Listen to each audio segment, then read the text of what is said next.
Alright, YouTube. It's your boy Zeke Full Time, so check this out. I was told by somebody in my comments. Oh shoot, this is okay. So I was told by someone in my comments what day? March 4th, this last month. I'm getting to it right now.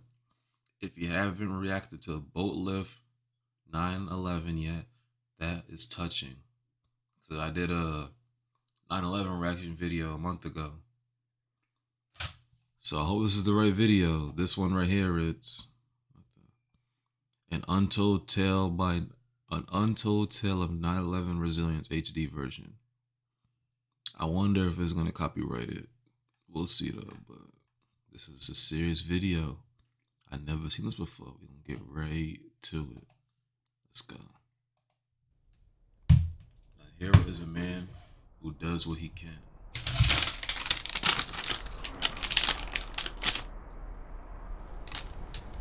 I thought I was watching. Before we get started though, a moment of silence. 9/11 was a tough day, man. Still affects families to this day. So a moment of silence real quick for the families, man.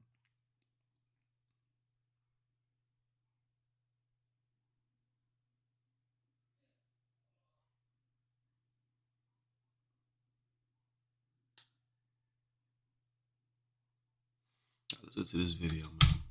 In a movie, Towering Inferno at first. And then I looked real close and I noticed it was the World Trade Center. I was compelled because I'm a type of person that can't stand by and watch other people suffer. And to me, they were suffering. They wanted to get off the island.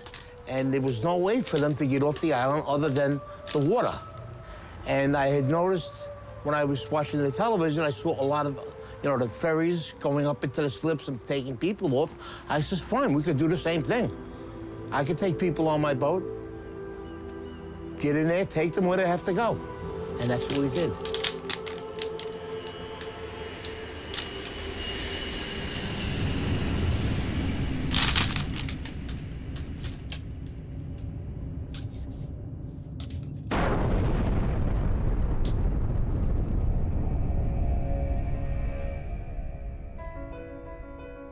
On the morning of September 11th, when the towers came down, millions of people ran for safety. Hundreds of thousands of them ran south to the water's edge. That's when they realized that Manhattan is indeed an island and that they were trapped. They were feeling helpless, and that's the worst feeling in the world. What was a person on the ground gonna do? Buildings were down. There were people laying under the rubble of the building. Firemen, civilians. My wife was there, and I turned around. I says, I've got to go do something. Just like that. And she looked at me. She says, what are you going to do, you maniac? I says, We need more people like Vincent, man. Definitely, like, no cap. People that are actively seeking to help situations, at least try to make things better, man. We need more people like that in this world. People always talk about, oh, we need this, we need that. Be the change you want to see. No cap. Be the change you want to see. I'm going to take the amberjack up into the city and help. She says, but what if they're attacked again? I says, well, then that's something I have to live with.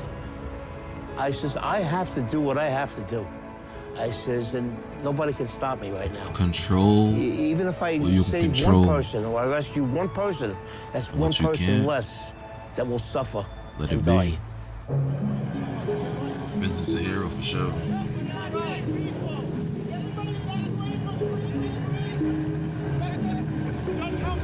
I was 2 years old during They were trying to evacuate Manhattan because nobody knew what was going on. You know, you didn't know if something else was going to happen. It was just a madness on one side and, and wanting to help people on the other side. They were just streaming out of the buildings, and the first mode of transportation they saw was a ferry boat. And that's when they knew, this is how I'm getting out of here. So they didn't even care where the boat was going. There wasn't panic in New York in the beginning, just volume. It wasn't until the first building fell that there was panic.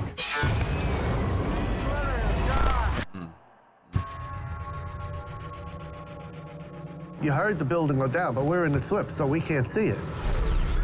That's when we started letting go, and then all of a sudden, whoop, engulfed.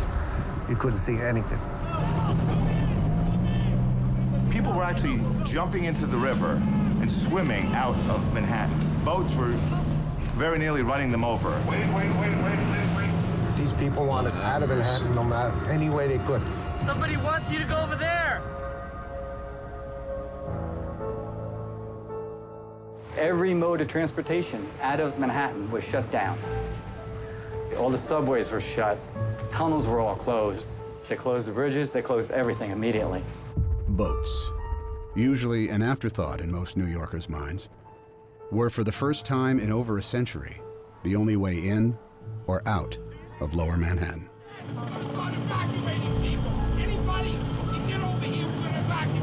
The process actually had already started. There were some boats that were grabbing people, that people were lined up at the walls. On the left.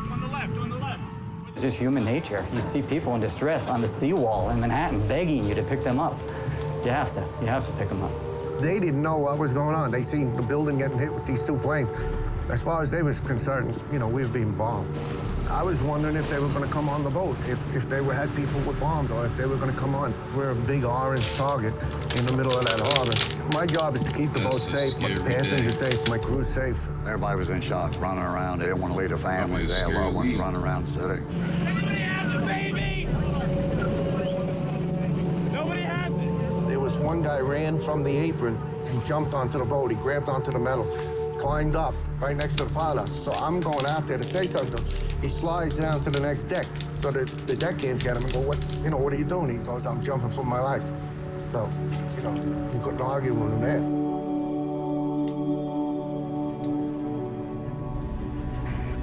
There was a small boat that was at the lower tip of Manhattan.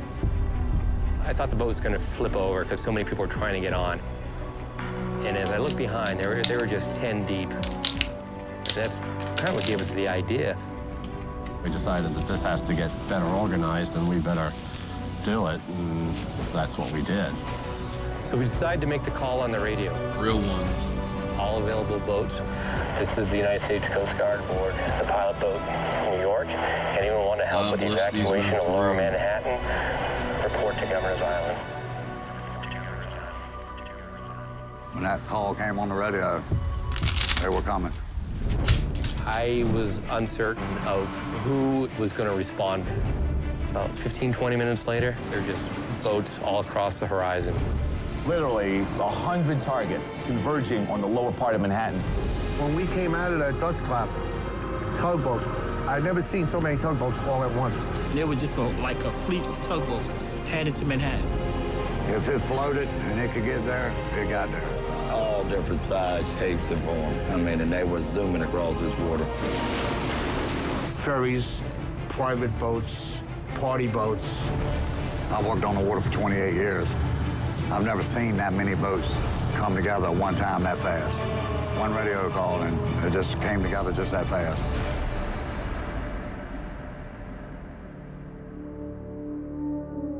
Hundreds of boats converged on the city, Look at all that. leaving the Green, sun-bathed harbor behind them. Dead ahead, the unknown. That was something I won't forget. It was just low, dark, acrid, black smoke. It's like there was a big chimney in Manhattan. When we pulled into Pier 11, the dust was unbelievable. And then out of nowhere, you just kept on seeing people coming. They looked like zombies coming through the fog, and you knew that those were human beings. Don't leave us. Please don't leave us here. I don't know if this is true or not, but damn, people die from the debris. I don't know though, so I'm gonna have to fact check that. I'll have to look it up later, but. Us. Do you need help? Do you need help? At that point, the Coast Guard said, not how many people are you allowed, how many people can you fit? Come on, guys. Anybody coming? Get your ass over here. Now! Now! Come on! Boats started hanging, literally would take a bedsheet off a bunk and a can of spray paint and paint their destination on.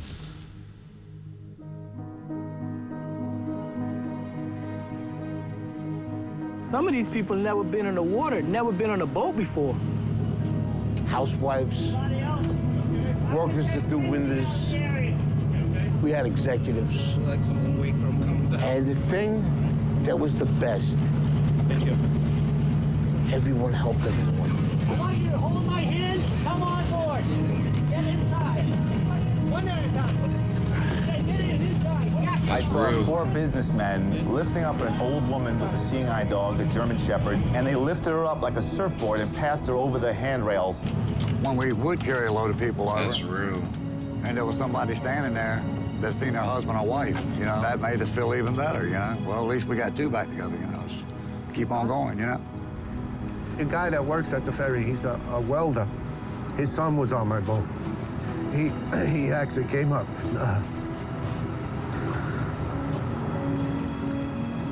He thanked me. We went back and forth all day long, carrying boatloads, as many as our boat would hold. And it was a lot of people. A lot of people. You couldn't have planned nothing to happen that fast, that quick. No training. This was just people doing what they had to do that day.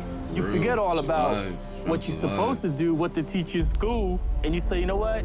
Morally, this is the right way to go, and deep down, this is what I'm gonna do. Average people. They stepped up, and when they needed to. They showed me, you know, when the American people need to come together and pull together, they will do it. I do feel a way honored that I was a part of it. It was the greatest thing I ever did with my life. The greatest day that I've ever seen in all my boating, I mean, my life on the water. The Great Boat Lift of 9/11 became the largest sea evacuation in history. Larger than the evacuation of Dunkirk in World War II, where 339,000 British and French soldiers were rescued over the course of 9 days. Wow. On 9/11, nearly 500,000 civilians were rescued from Manhattan by boat. Heroes, man. It took less than 9 hours. Less than 9 hours. I need to clap it up for them heroes. No cap. Gotta clap it up. I salute y'all. No cap. Heroes. I believe somebody has a little hero in them. You gotta look in. And it's in there. It'll come out. It needs to be. Heroes. I have one theory in life. I never want to say the word I should have. On God. If I do it and I fail, I tried. 100%. If I do it and I succeed, better for me. That's a real life lesson, I'm not gonna lie. So many people, including myself, sit there and say, I should have. No more. You just gotta go out there and do it. Who cares if you lose? Who cares if you fall down? Who cares if you get rejected? You did the best you could have done. Take that and build on it. It's that simple. And I tell my children the same thing. Never go through life saying you should have. If you want to do something, do it. You do it. Vincent, hero. Wow, that was a good video. I'm not gonna lie, that was a really good video. Let me read cause I gotta read dude's name that recommended it. Female. This is definitely female. Tamara Diamonds. Shout out to you for sure. You are the only reason this video was found. I have never seen this before in my life. I have never seen this vid. Thank you for such a good video, Tamara Diamonds, man. It's your boy Zeke Fulltime, man. We gone. God bless.